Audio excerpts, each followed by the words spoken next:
un triángulo en que se ha centrado gran parte de nuestra enseñanza, de nuestro paso por Arequipa. Es un triángulo que los hermanos no deben olvidar, porque viene a ser la base de la aplicación del nuevo concepto de la divinidad en lo que se refiere al equivalente de la teología, o sea, de lo que corresponde a la Trinidad en el cristianismo, de lo que corresponde a lo que el Sublime Maestre llama la triunidad, y lo que corresponde a la Trimurti del Mahayana.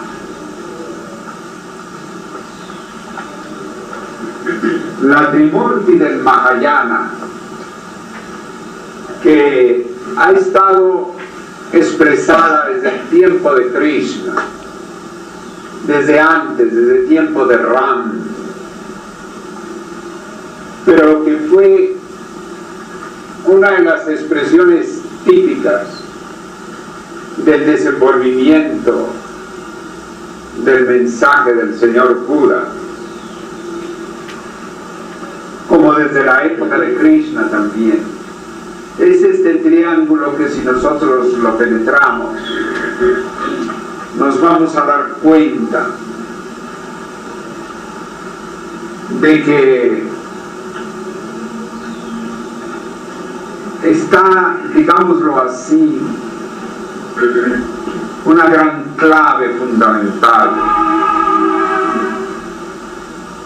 Primero aparece la vida, el Padre, Brahma, la época patriarcal de los tres signos del zodíaco: Géminis, Tauro, Aries, las eras de Tauro, las eras de Géminis, de Tauro, de Aries. Fue la época del Padre, fue la época patriarcal, fue la época en que se remembraba la época de Abraham, la unión con el Padre, de la cual vino después a hablar Jesús para inaugurar la etapa del Hijo.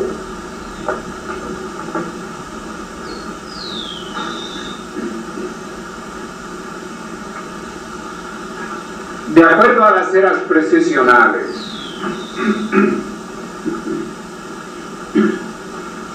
vida, forma, pensamiento, viene a ser la expresión que el Sublime Maestre acompañó a estas tres personas de la divinidad y a todas, en todos los equivalentes de las diferentes religiones y enseñanzas e iniciaciones del mundo. Pero mirando la precesión equinoccial, nos encontramos con que la etapa patriarcal, en la cual surgieron los brahmanes y surgieron todo aquello que invocaba a los santos padres, a los patriarcas, a los profetas que tenían una característica patriarcal, entraron entonces a la etapa del Hijo, en que primero se presenta el Hijo de Dios, expresando el Espíritu Santo, y luego se presenta el Hijo del Hombre 2000 años después, presentando el pensamiento. Pero al mismo tiempo, dentro del triángulo, no es un solo ángulo, sino es un triángulo, de tal manera que a través del pensamiento también nos unimos hacia el punto original de la manifestación, o sea, el Padre.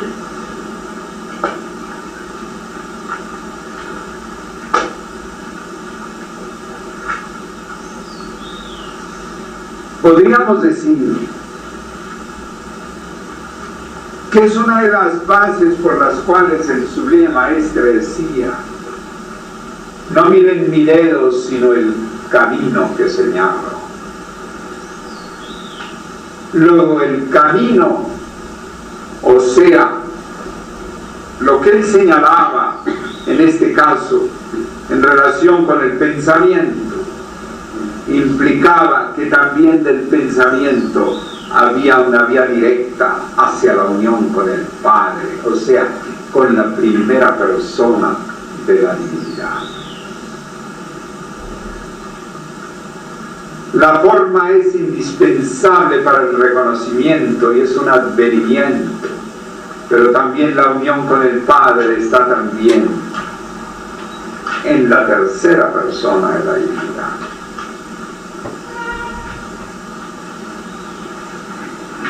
He insistido mucho en esto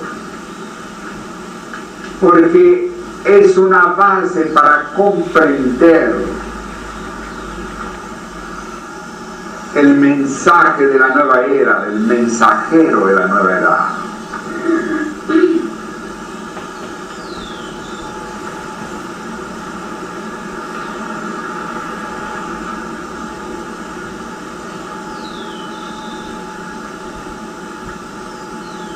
Cuando el Sublime Maestre señaló institución cultural mundial, él en ninguna parte indicó que se trataba de una cultura, de un carácter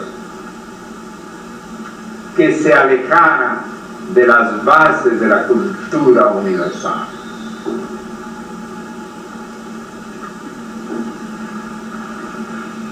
Él señalaba que, entre otras cosas, la GFU no era una secta. Y cuando hablaba de asuntos culturales de gran preocupación para él, ponderaba, repetía, pedía que se trabajara no solo en contacto con la UNESCO, sino al nivel de la UNESCO. Y señalaba, por ejemplo, en sus circulares y en otras cartas que nos enviaba,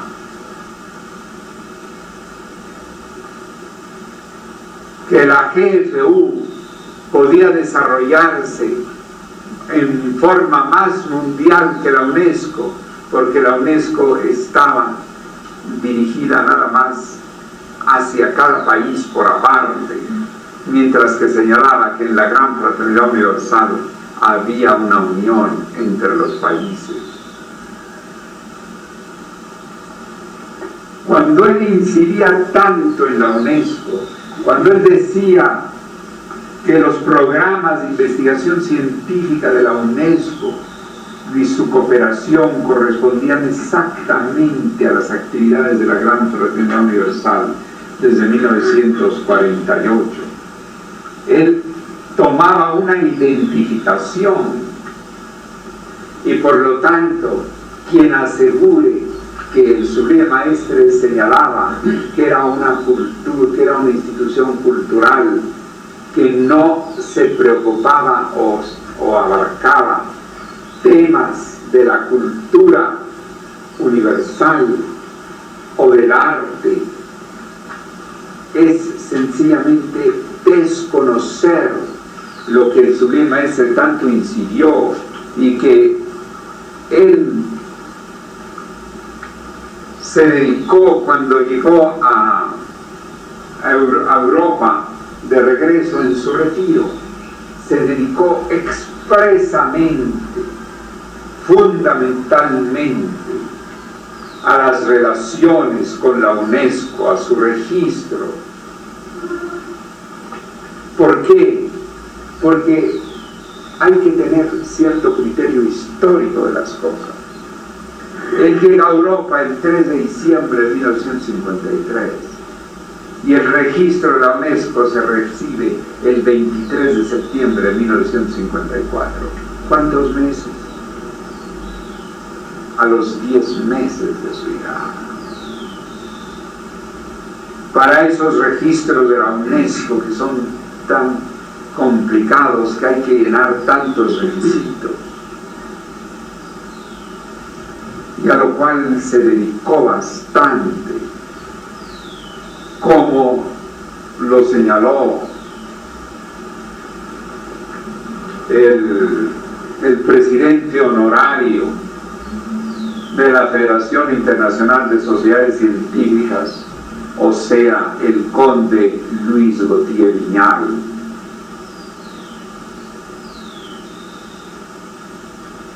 Esa consagración de la batalla, esa gestión, esa dedicación de la batalla, y no solo eso, sino que hay que ver cuántas páginas el Sublime Maestre aplica de la UNESCO a sus propósitos psicológicos. Hay unos propósitos psicológicos en que toda la introducción la ocupa el artículo que aparece en el correo de la UNESCO de Alfredo Metró, y dice que nunca será suficiente las recomendaciones para leer el correo de la UNESCO. Y cuando habla del arte, él pinta lo mismo desnudos que pinta otras escuelas de la pintura con un criterio estético perfectamente universal, y como se usa entre los pintores del Oriente y del Occidente. Cuando habla del arte, él dice que a Bach no se le entiende mucho, y a quien pondera es una música de fuego, como es el bolero de Mauricio Ravel, que por cierto murió el mismo día que el Sublime Maestre, un 27 de diciembre.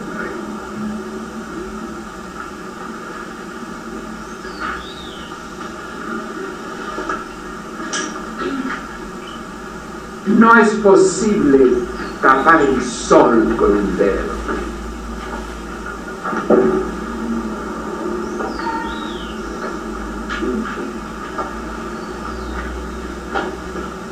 No se necesita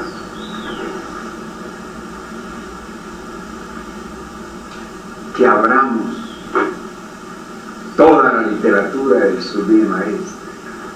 Es más, basta observar cómo se refieren los propósitos psicológicos a nuestro organismo, a nuestra tierra, a nuestro universo, cómo enfoca todos esos campos,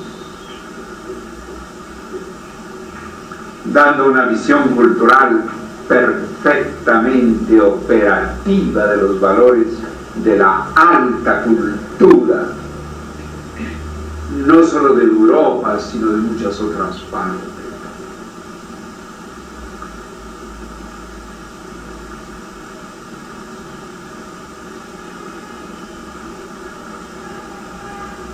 Cuando hace sus exposiciones de pintura,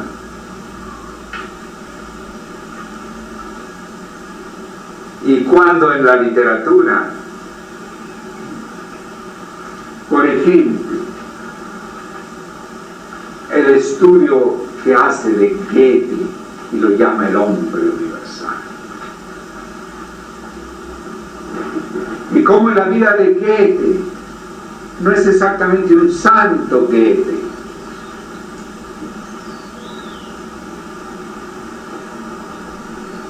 sino un hombre verdadero, un hombre universal, que presenta enseñanzas iniciáticas como la enseñanza de Fausto,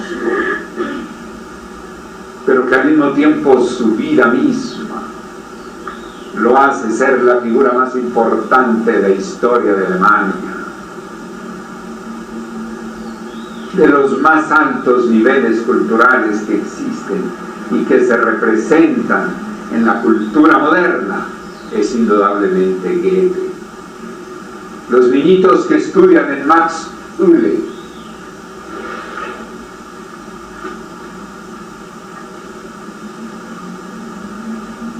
pueden ustedes estar seguros de que hay un nivel en que les habla de Goethe, porque el instituto más grande que tiene Alemania en el aspecto cultural es el Instituto Goethe. Hay quienes dicen que quienes no han estudiado a Goethe no han estudiado la figura más importante de Europa en lo que cultura se refiere.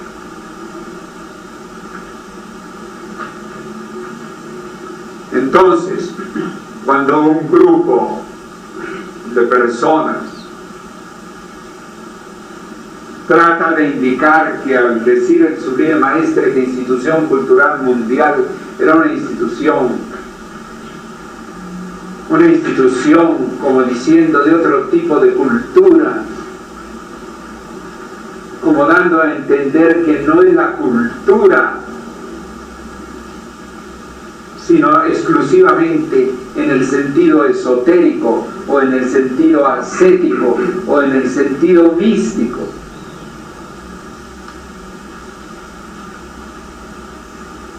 Una visión cultural exclusivamente de lo ascético, una visión cultural exclusivamente de lo esotérico, una institución cultural exclusivamente de lo místico.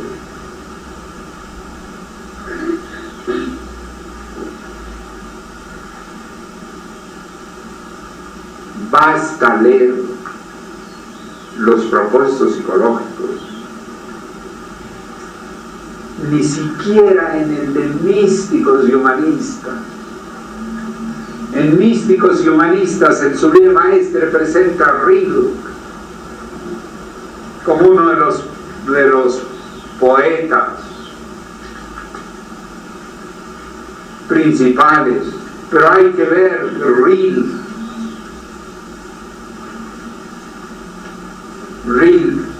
que recorría los castillos de Europa, y cuando fue al castillo de Duino, donde hizo las elegías de Duino, en Trieste, donde existe la GPU implantada por Luis César Linares, uno va allí y comprende cómo en aquel palacio él llegaba y pedía que quedara vacío el palacio y nada más con una persona que lo atendiera para poder escribir sus elegías de Duino. Y la vida cultural de Rilke. Había sido secretario de Rodin, el escultor más genial que ha habido desde la época de Miguel Ángel.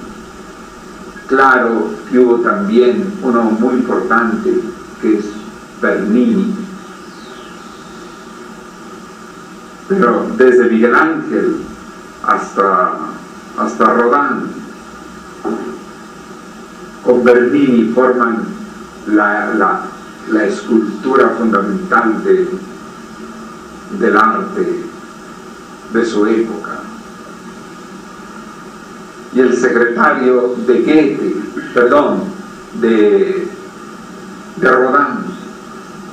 Rodin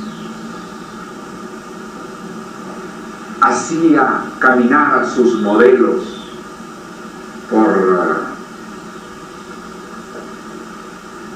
por el salón de su taller y los detenía cuando tomaban una postura que a él le interesaba, y entonces en esa postura quedaban y comenzaba a hacer un bosquejo de la armonía exacta, y ahí estaba Rilke, el secretario, tomando nota de las cosas que hacía Rodin, y lo pone como uno de los principales en místicos y humanistas, donde dice el Sublime Maestre que sea una cultura netamente ascética cuando señala que la GFU no es ascética. Yo quisiera que ustedes penetraran un poco en que hay personas que confunden la espiritualidad con el ascetismo.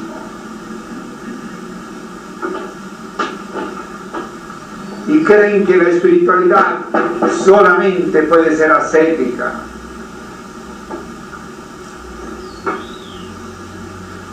Cuando está tan claro hasta en la vida en el ashram, que él señala 4 estados: el del brahmacharya, que se mantiene abstemio, que deja totalmente la preocupación de la unión, hombre-mujer, y señala el grahasta o grihasta, que es el que vive con su esposa, que es el que se preocupa de la iniciación de su mujer, y el vanaprastha, que puede estar con o sin mujer.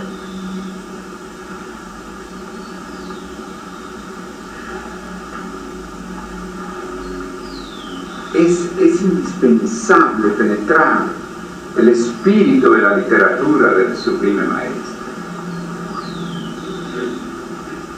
Por donde quiera que se le dé vuelta a su literatura, se encuentra lo apropiado para una edad de oro, en la cual el ser humano viva los mayores alcances de su ser, se realice plenamente, de manera de que su espiritualidad sea de un sentido elevado y universal.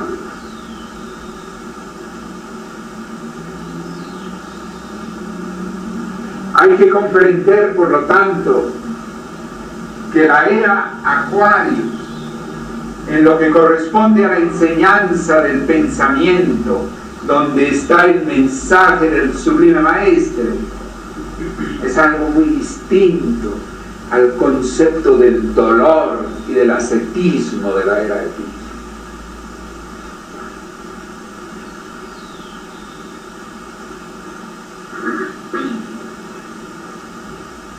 Eso no quiere decir que se esté exactamente en contra del ascetismo, porque la persona que quiera hacer el brahmacharya y que quiera estar guardado en su casa y que quiera pasar un periodo de cierta etapa, no hay inconveniente. Puede ser una experiencia útil, pero de allí a que digamos en forma dogmática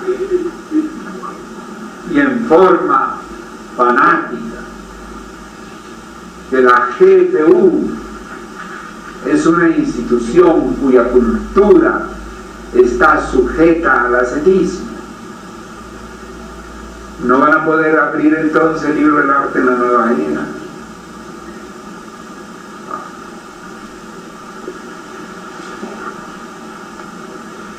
Entonces,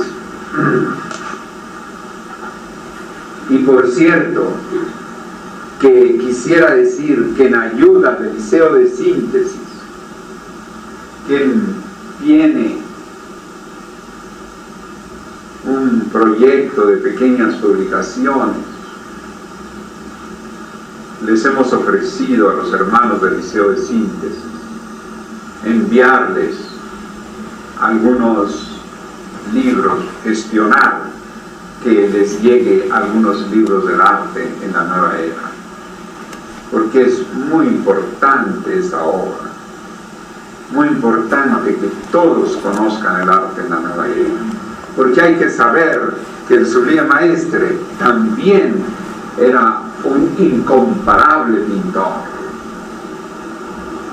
que él trajo su arte y en su arte un mensaje, y en ese mensaje abarca también otras ramas del arte.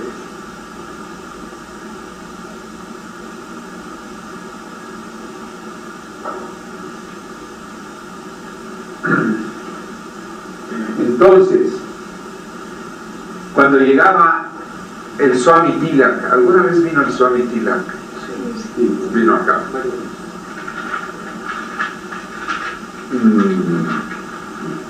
El Swami Tilak, nosotros afinamos bastante con el Swami Tilak en el sentido de su discipulado. Yo no sé si ustedes habrán sabido y él les habrá conversado que cuando estaba en Nueva York recibió la noticia de que en la India su gurú había perdido la memoria. Entonces regresó a ver a su gurú y entonces comenzó para él un drama. Su gurú no se acordaba de Tilak ni de muchos otros y estaba recuperando su memoria, y por lo tanto Tilak era un nuevo Tilak para él, para su gurú.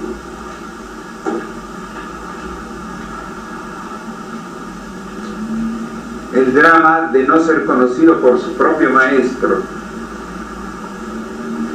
él que tenía consagrada su vida a un discipulado de acuerdo a esa orden de los swamis, que no son todos los swamis así, ojalá hubieran sido todos como el Swami Tilak.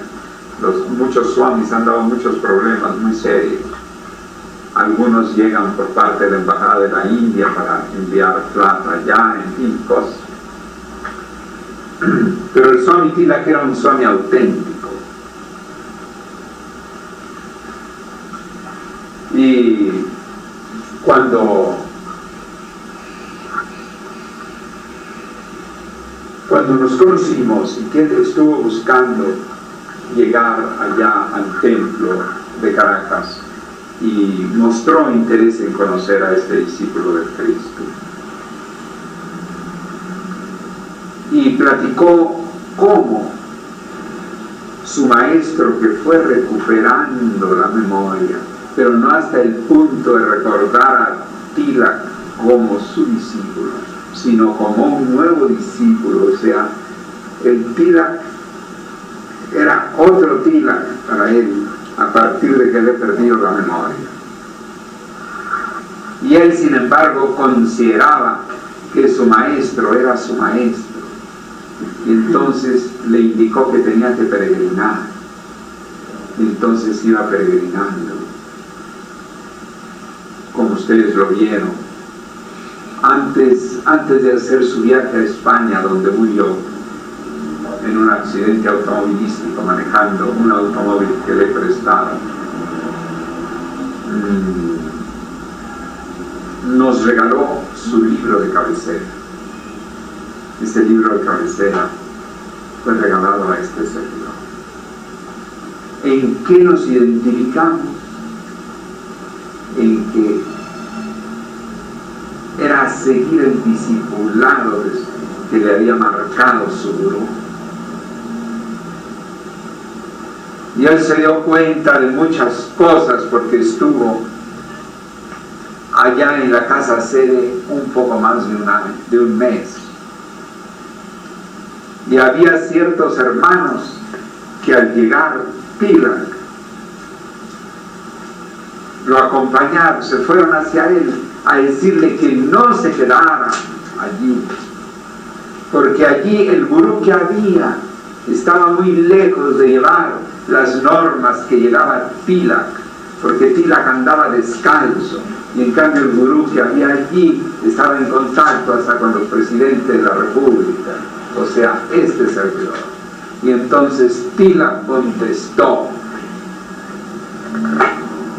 porque estaba enterado, les dijo a ellos: yo me quedo aquí porque estoy buscando al gurú Ferriz, y si el gurú Ferriz habla con los gobernantes es porque así se lo dijo su maestro.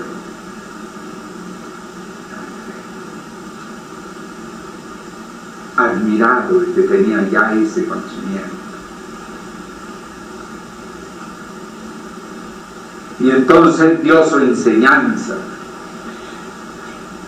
y dijo que el ego no consistía en andar descalzo.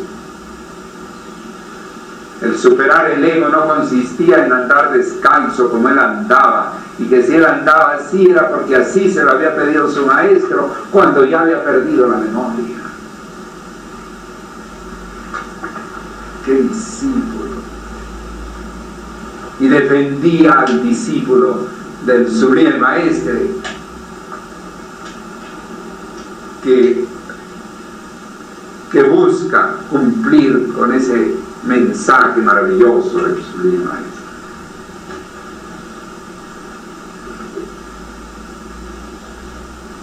La humildad no se mide exactamente en traer zapatos, en traer sandalias o en andar descalzo.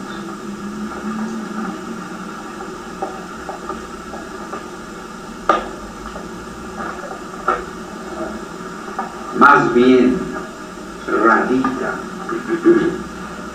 en comprender que hay que cumplir una misión y que esa misión puede requerir cosas que sean completamente distintas, y sin embargo tener la humildad de seguirlo dispuesto por su maestro.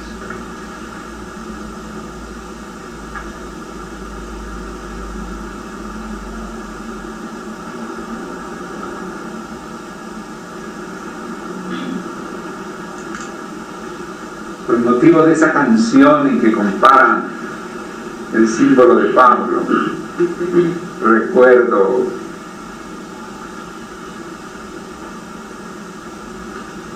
una parte en que le dice Jesús a él: interesante.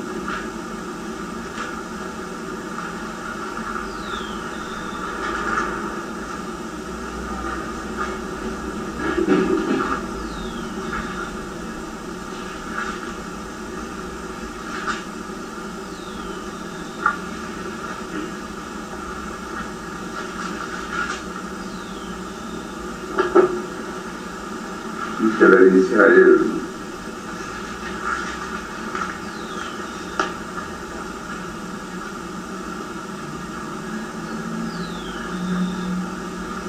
mas yendo por el camino aconteció que al llegar cerca de Damasco, repentinamente le rodeó un resplandor de luz del cielo, y cayendo en tierra oyó una voz que le decía: Saulo, Saulo, ¿por qué me persigues? Él dijo: ¿quién eres, Señor? Le dijo: yo soy Jesús. Le dice: él temblando y temeroso, le dice Pablo, él temblando y temeroso dijo: Señor, ¿qué quieres que yo haga? Entonces más adelante, después de varios versículos, dice, el Señor le dijo: ve,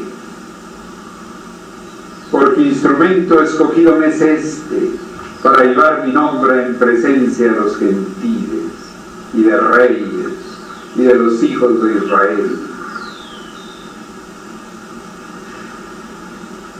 Porque yo le mostraré cuánto le es necesario padecer por mi nombre. Entonces,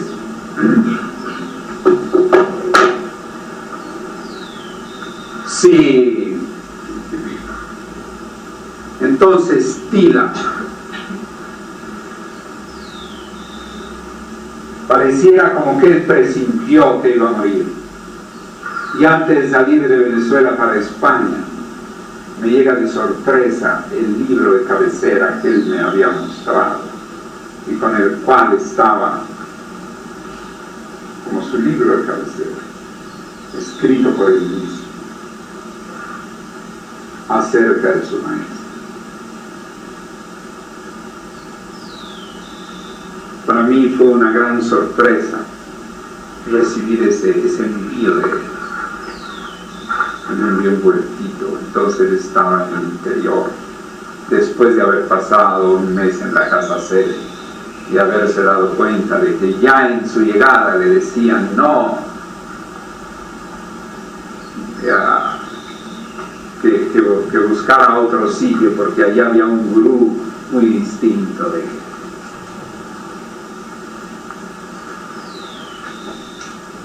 Porque no andaba descalzo, porque trataba de presentarse bien, porque buscaba que hubiera relaciones, altas relaciones de la GFU con el gobierno de Venezuela. Y si ahora nos están haciendo la carretera para indeciencias, es por esa época en que nos relacionamos con las personas, con personas destacadas, hasta en el mundo militar. Si nosotros hubiéramos estado en un rincón sin hablar con nadie, era segurísimo que no hubieran conocido la institución para hacerle una carretera que dicen ellos que equivale a un costo de 24 millones de bolívares. Y entonces Tilak les señaló a ellos, les dijo, él lo hace siguiendo las instrucciones de su maestro.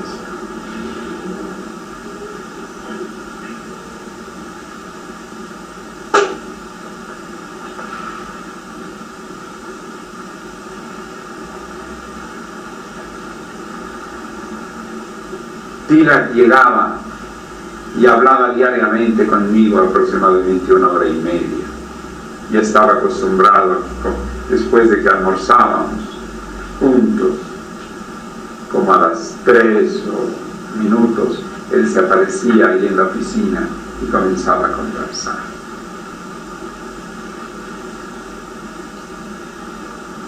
Y cuando algunos moradores de la casa sede se entusiasmaban porque él andaba descalzo, él les repetía varias veces, yo estoy aquí descalzo visitando a un gurú de la Gran Fraternidad Universal, que no deberán andar descalzo, sino cumplir lo que dice su maestro, como lo hace, como yo cumplo lo que dice el mío.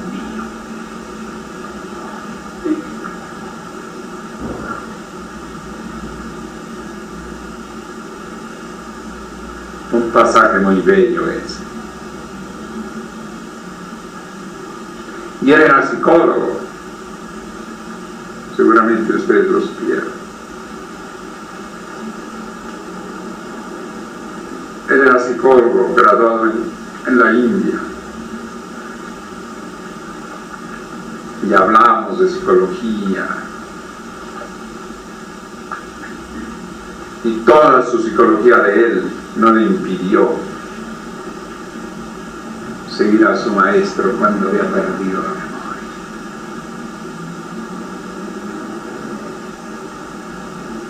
¿Cuántos hubieran hecho eso?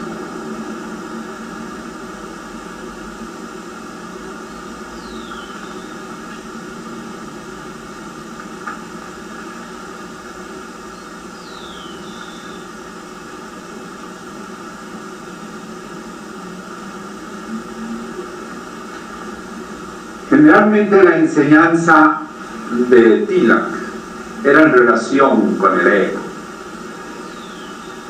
Recuerdo, ¿quiénes de ustedes escucharon a Tilak? ¿Recuerdan ustedes que él acostumbraba a decir, el ego es un gran problema? El gran problema es el ego. Siempre estaba insistiendo con eso.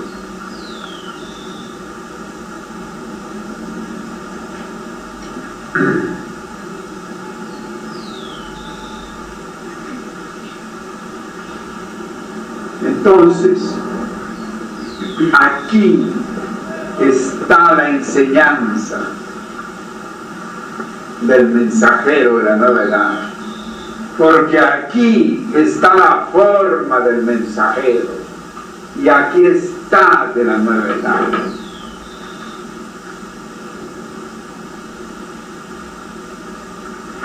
Aquí se presenta el Mesías, o sea el mensajero, el Mesías,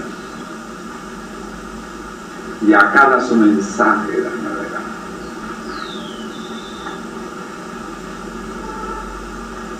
No quiere decir que no tampoco lo vea allí, pero allí está fundamentalmente sujeto a la forma. Y acá está en función del pensamiento. Quien comprende esto puede superar grandemente y tener la visión de la presencia de los grandes iniciados.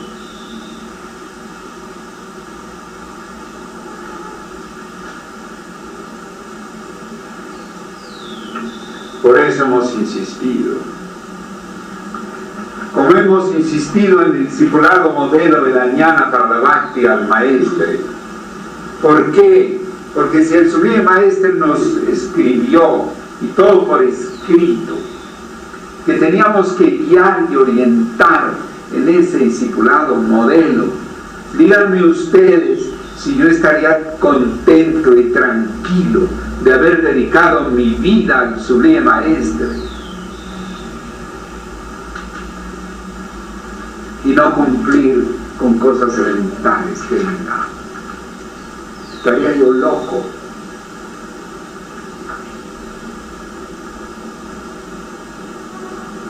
En dedicarme a algo como es la voluntad del Sublime Maestre y no hacer aquello que él me encargara.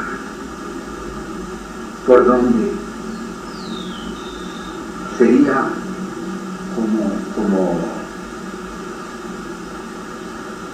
no tener ni siquiera la autenticidad consigo mismo.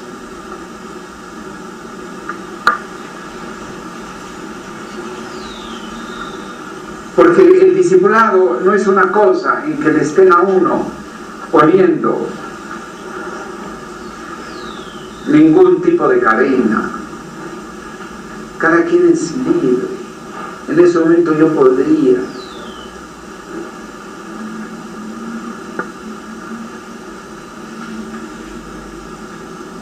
dedicarme a cualquier otra cosa. ¿Quién me lo impediría? Nadie. Pero está la conciencia interior, está la realidad interior que hace cumplir una misión como la más alta de las disciplinas. Y entonces, naturalmente, si además el Sublime Maestre le encarga a su discípulo representar la palabra saber de la cruz,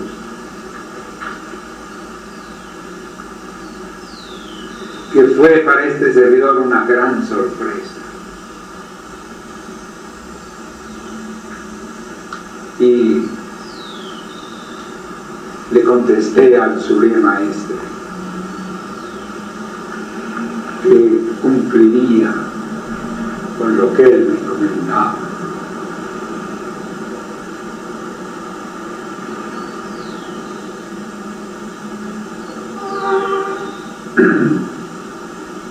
Entonces hay muchos valores que hay que comprender en ese triángulo.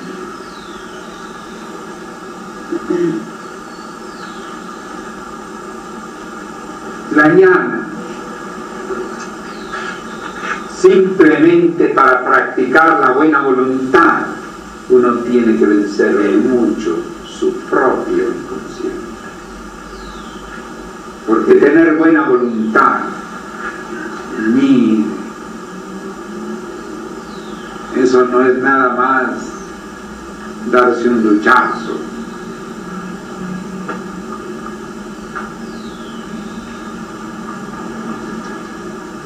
Y luego la reflexión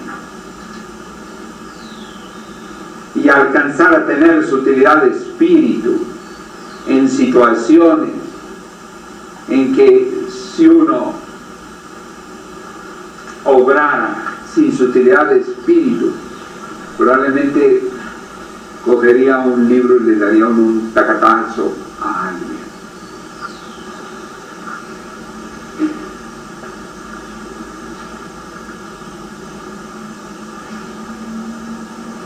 la percepción de la realidad. Es una cosa.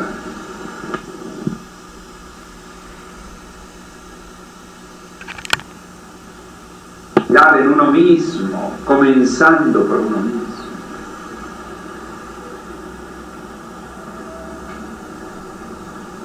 Y luego percibir la realidad en los demás y no perder la buena voluntad ni perder la reflexión hasta que llega un momento en que ya hay circunstancias en las cuales uno tiene que actuar de acuerdo a la misión encomendada, porque allí está la esencia de su ser y la esencia de la confianza que dio el sublime Maestre en su discípulo. Comprenda.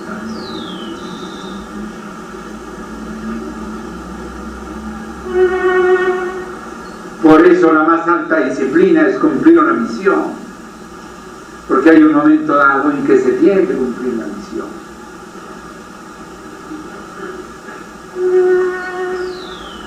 Y si hay un obstáculo muy grande y una montaña muy grande, hay que subirla. Y si hay otro obstáculo, otra montaña, una montaña más que se sube. Y en determinado momento se tiene también que levantar la voz.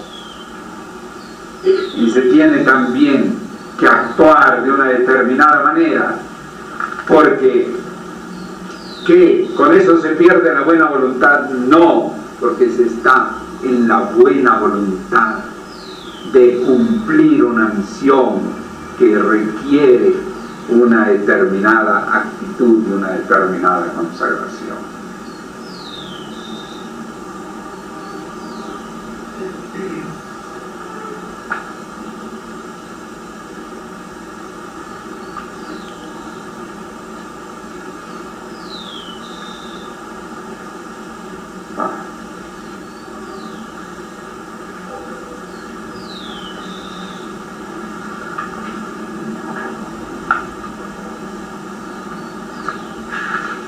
Hay que ahondar ciertas cosas del discipulado modelo.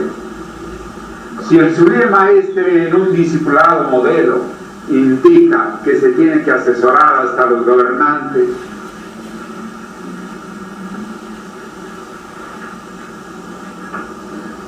¿qué quiere decir eso? Que hay que recordar la etapa en que Confucio era el asesor del emperador Wu.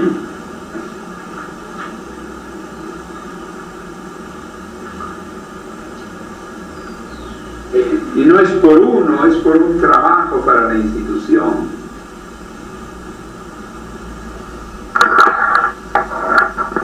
Porque si nos han respondido los grandes generales de Venezuela, que no son cualquier cosa,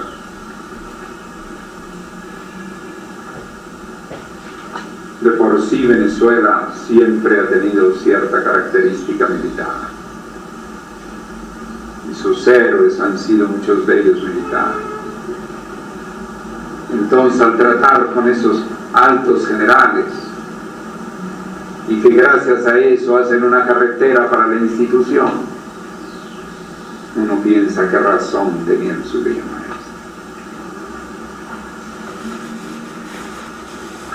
Pero si el discípulo, en lugar de cumplir con el sublime Maestre, se hubiera quedado impresionado de que determinados hermanos, pero bueno, ¿y para qué va el maestro a tal parte, a la presidencia de la República? ¿Para qué va el maestro a tal parte? Debería estar en ese momento pronunciando un mantra. Pero es que sí, no se hace aquello que indicó el sublime Maestre. Él era el mensajero de la nueva era. Entonces, ¿para qué nos vamos a pensar, a poner a discutir lo que el sublime Maestre dice? ¿O por qué lo vamos a tapar? ¿Qué tal cosa? ¿Por qué? Porque tengamos nosotros la idea de que el iniciado tiene que obrar como un religioso en su celda. Si el iniciado no es un religioso, es un alto iniciado, En todo caso, es un místico, en el sentido más universal de la palabra.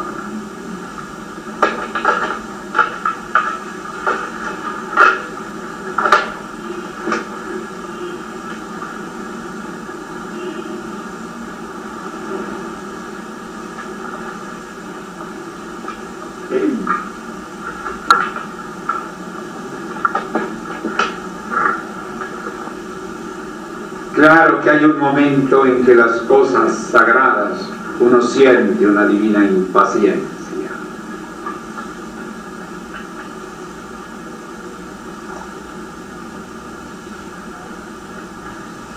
Pero entonces recuerda cuando decía el Sublime Maestre, me siento responsable de la incomprensión de los hombres.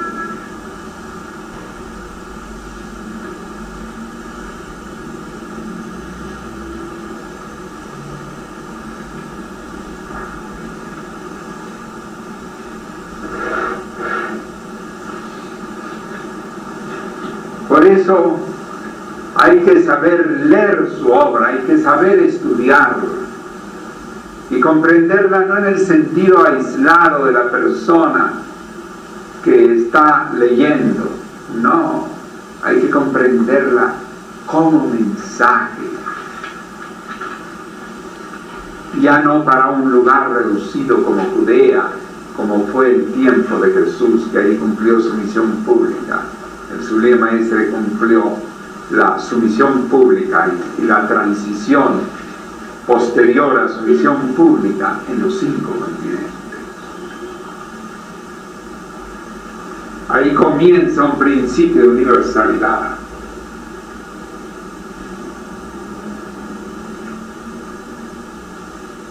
Habla de una moral universal.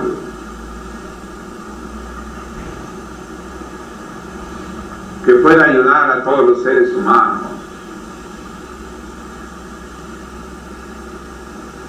Por eso en el retiro del Maestre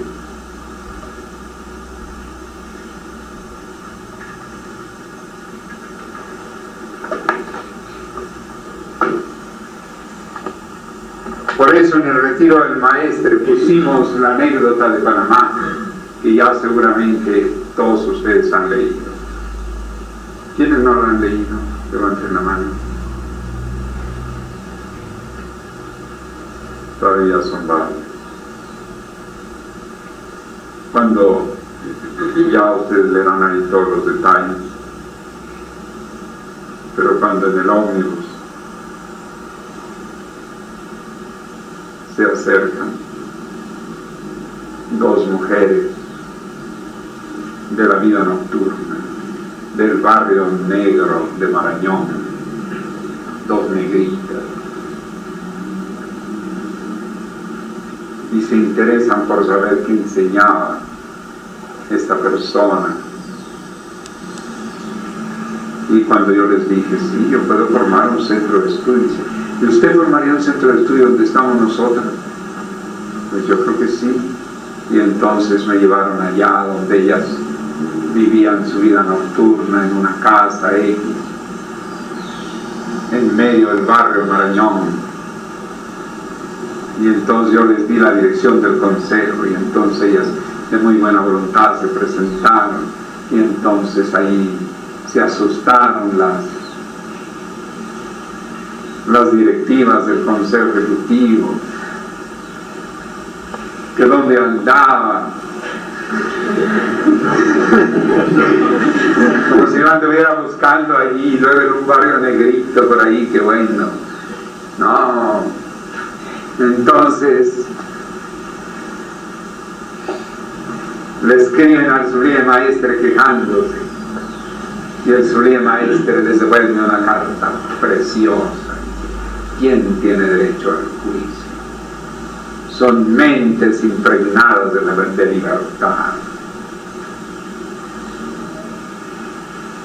Y dice, los viciosos son aquellos que siempre están mirando para criticar. Fíjense ustedes cómo pensaba el Sublime Maestre.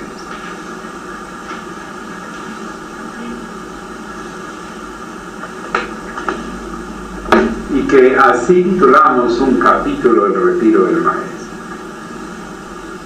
Los viciosos son aquellos que siempre están mirando para criticar.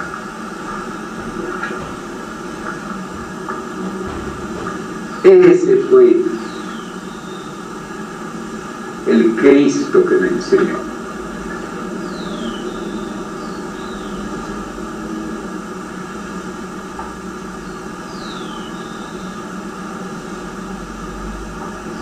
Y claro, es un pensamiento propio de la nueva era, con un sentido de comprensión universal, una edad de oro para comprender los diversos planos de la vida.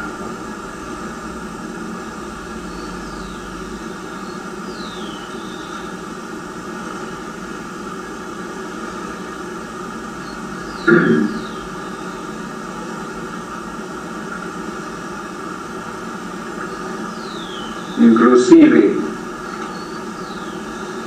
en todos esos casos, reproduzco la carta del Sublime Maestre.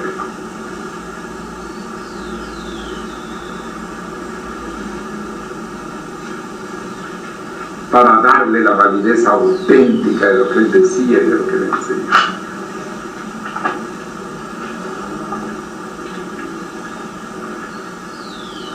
O sea, tenemos que trabajar para implantar una edad de oro. No una edad de barro.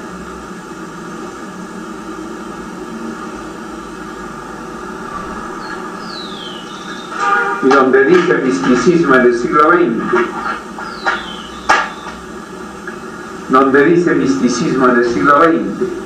que la única obra en la cual se preocupa él del siglo XX exactamente como siglo XX, aun cuando ya lo menciona en el Lluvia de Egoísmo indicando, y en otras partes los propuestos psicológicos, pero una obra dedicada al siglo XX fue el quinto mensaje. ¿Y qué dice allí?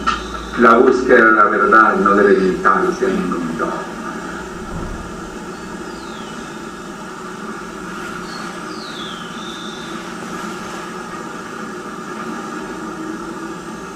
Sin embargo, eso no quiere decir que no podamos tener una plena consagración, porque una cosa es el fanatismo y otra cosa es la consagración. Podemos estar plenamente consagrados, y la consagración implica también como si fuera un sacramento.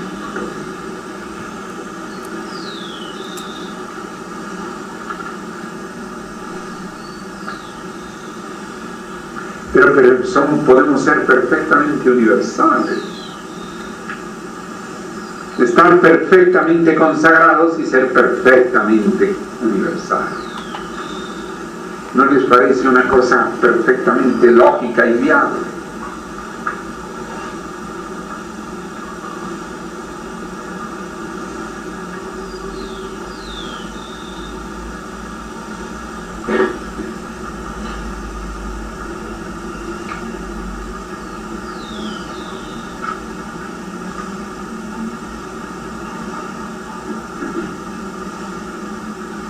Bien, entonces podríamos estar hablando horas y horas de esta gran realidad.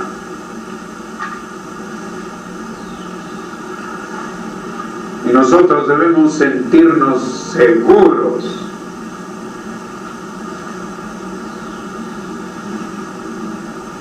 de nuestra evolución, de nuestra realidad ante nosotros mismos y ante el mensaje del Sublime Maestre, porque inclusive es la primera ocasión en que el avatar escribe su propia enseñanza, ya que en los evangelios está en cierto modo repetido más bien por los evangelistas. Pero ver la literatura del Sublime Maestre no quiere decir nada más verla, hay que penetrarla, hay que hacer cursos acerca de su pensamiento, hay que analizarlo epistemológicamente, hay que llevarlo un poco más adentro, compararlo con otras partes de su misma obra, en fin, tener una cabal comprensión y pensar qué quería decir con esto el Sublime Maestro, cómo incidía en tal cosa, qué era lo que él presentaba.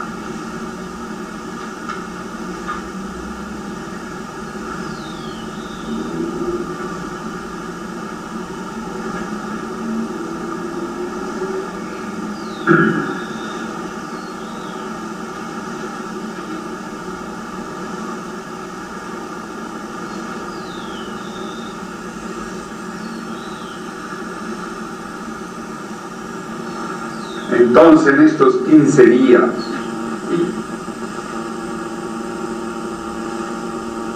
estamos también planteando la metodología de los colegios iniciales.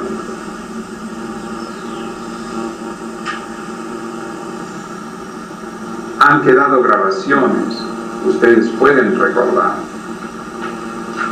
Están las obras del Sublime Maestro, están las obras de Excelencia. Así que corresponde que ustedes lo hagan.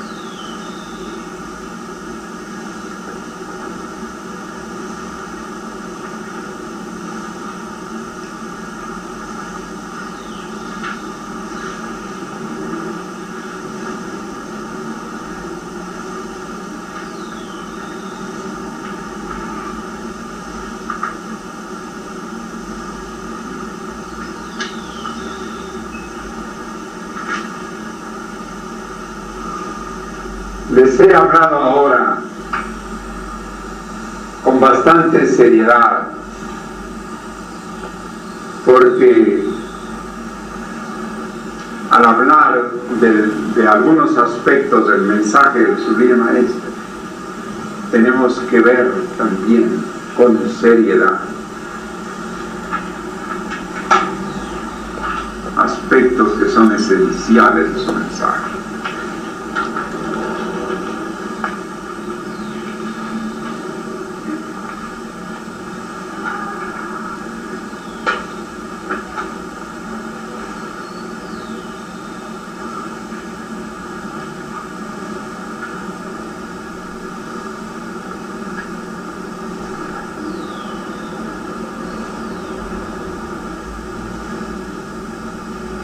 Bien,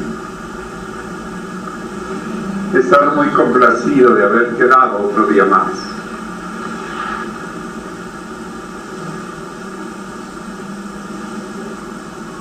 Y de haber percibido 24 horas más que han sido muy importantes en muchos sentidos.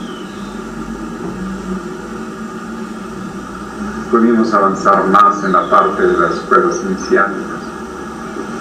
Y tuvimos otros acontecimientos muy especiales y muy grandes. Quiero pedir disculpa a los hermanos que había un ambiente tan contento y placentero en la despedida de anoche en el restaurante, y que nosotros tuvimos que salir un poco intempestivamente. Yo les confieso que yo me sentí muy inconforme de tener que partir, pero después vi que se cumplía la voluntad de Dios en cosas muy importantes. Así es que quiero decirles que les agradezco la despedida de anoche, que estuvo muy simpática, muy bonita, y que vimos actuar a nuestros artistas.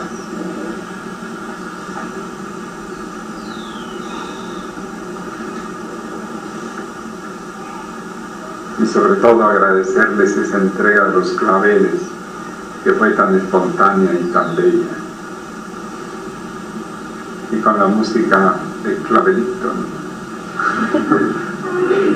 Clavelito, muy bien.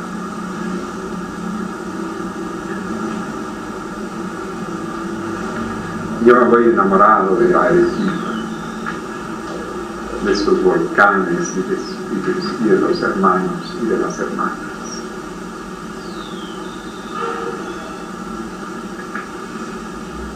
Así que voy a procurar regresar a la próxima gira que haga por Sudamérica.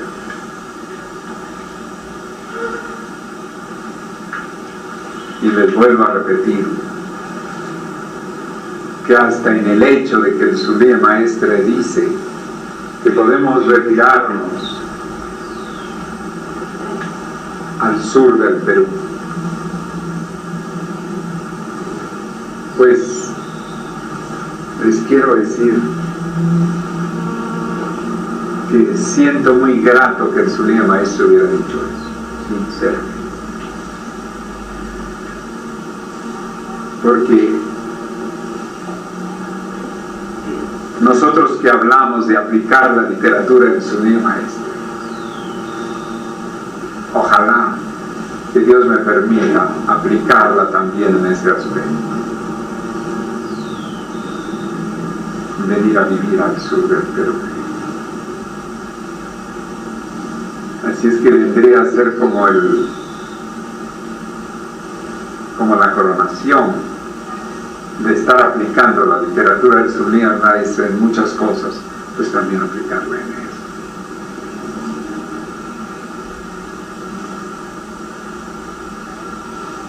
Así que, si Dios me permite hacerlo, voy a cumplir, hasta en eso voy a cumplir con la literatura del Sublime Maestro.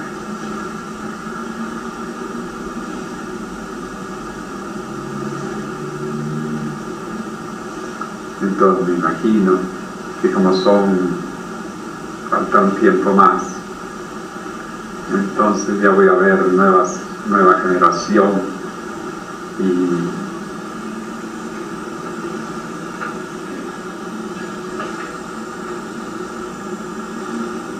me va a gustar mucho. Vamos a ver si Dios lo permite dentro del ancho mundo que tenemos a nuestro cargo.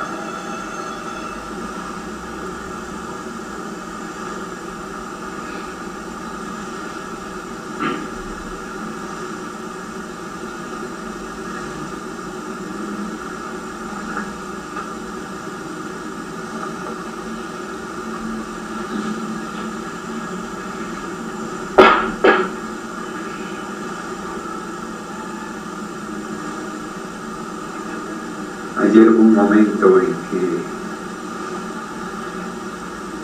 fuimos rápidamente a ver si filmábamos el Misti, pero ese Misti que nos recibió tan resplandeciente y todo, como que estaba escondiendo en la bruma. Entonces yo pensé, bueno, no nos podemos despedir.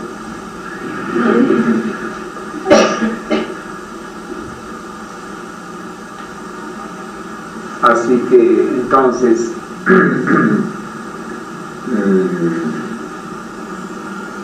quiero decirles a ustedes que de acuerdo a mi corazón esta no es una despedida, sino un volveré no sé cuántas veces, pero entonces estaremos por acá. Y espero encontrarlos mucho más evolucionados de lo que ya están, mucho más sólidos de lo que ya están, con mucha mayor madurez de la que ya tienen.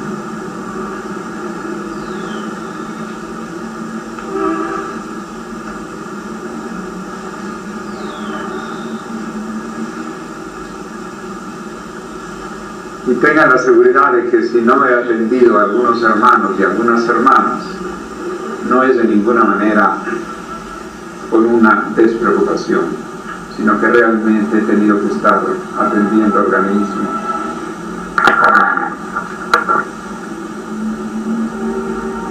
Y propiamente han sido muchas actividades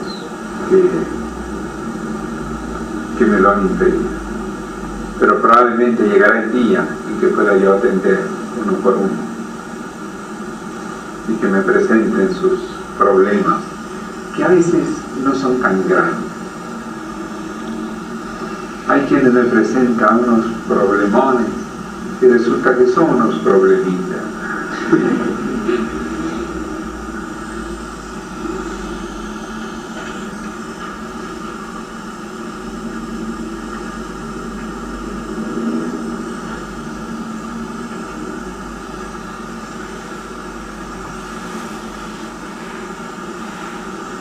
Bueno. Ajá.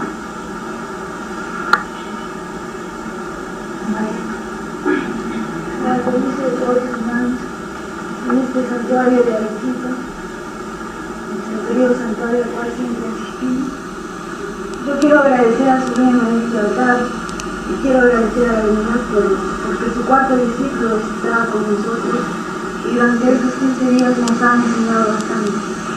Ojalá que podamos nosotros realizar siquiera un poco más allá de la mitad de todas las enseñanzas que nos ha dejado a nosotros. Ojalá que nosotros podamos cumplir una vez más, como ahora usted nos ha encontrado cumpliendo, siempre con la misión del saber, con la misión que el cuarto discípulo viene tratando de implantar a lo largo de su vida y a lo largo de todo este mundo. Muchas gracias por parte de Arequipa, que siempre será el caudillo del sur y que, como Jorge Basabe me indica, el arequipeño pregunta siempre por quién lucha y sale afuera de la lucha. Estamos pues nosotros aquí presentes en esto para salir a esa lucha, a la lucha por la verdad, por la literatura de su bien maestro, por lo que usted representa, ¿verdad? Muchas gracias. Muchas gracias, les doy a ustedes. Y en esa lucha, cuando ustedes menos piensen, van a comprender que están llevando una antorcha luminosa. Y llegará el día en que algunos de ustedes que puedan consagrarse harán más de lo que yo he hecho. Como decía Jesús a sus discípulos, y vosotros haréis más de lo que yo he hecho. Haréis más de lo que yo he hecho.